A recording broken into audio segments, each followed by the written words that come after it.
A&P up here.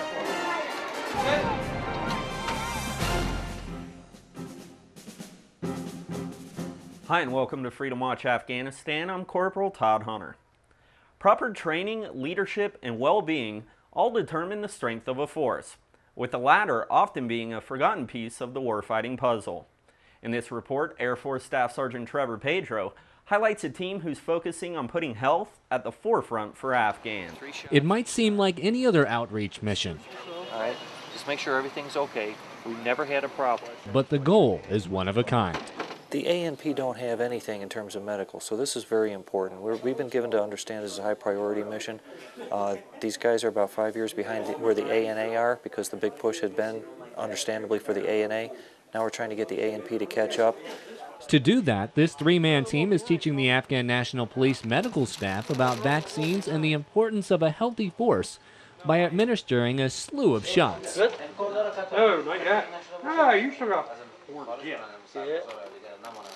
75 Parwan policemen are scheduled to receive all the U.S. required shots.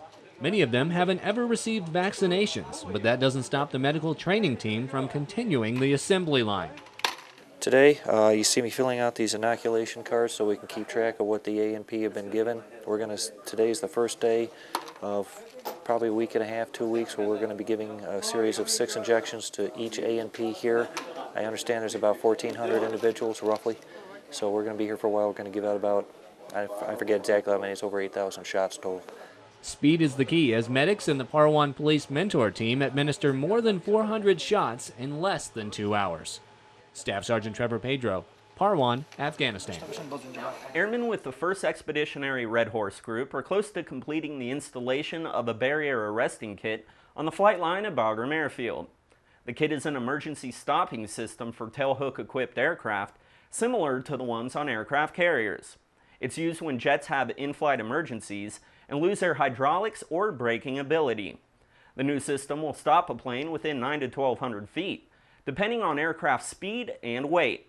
This kit is the second of 2 installed at Bagram, replacing the mobile aircraft arresting systems. Mobile systems are mounted on the ground and have to be moved every year because the soil can buckle and break after prolonged use. Because a new barrier arresting kit is in the ground, it's safer because there's no obstruction to hit in the event an aircraft runs off the runway. The first kit was installed on the opposite end of the flight line in November, and this installation is scheduled to be completed next month. And now here's a look at your photos from the field.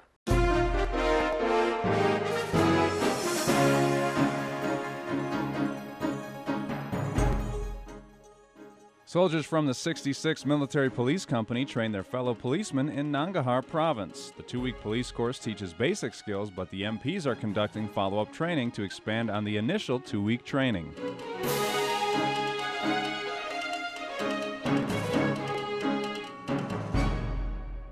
Air power plays a key role in the global war on terror. This next group of airmen is sometimes overlooked in keeping the birds safe and secure during Operation Enduring Freedom. This C-130 is resting safely on Bagram's flight line, but once the Air Force decides to get the props turning, this fast team is responsible for its security both in flight and at its destination.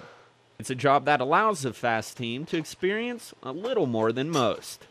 Over the past 2 years, I've visited 19 countries, and most of those countries have been due to fast missions. You get to see the world, so that's what I love about this job. Just because Security Forces airmen volunteer for the duty doesn't necessarily mean they get the assignment. Senior Airman Bremer was chosen because his work ethic and demeanor stand out above the rest. I like Steven. You could learn a lot from him. He's very by the books. He's always motivated. He's ready to go and do anything. He's always willing to fly, days off. He's just ready for the next one. That's because Airman Bremer sees the mission as a chance to improve his versatility. With each mission, you learn new things, and that betters you as a leader. And that's all for this edition of Freedom Watch Afghanistan. I'm Corporal Todd Hunter. Thanks for watching.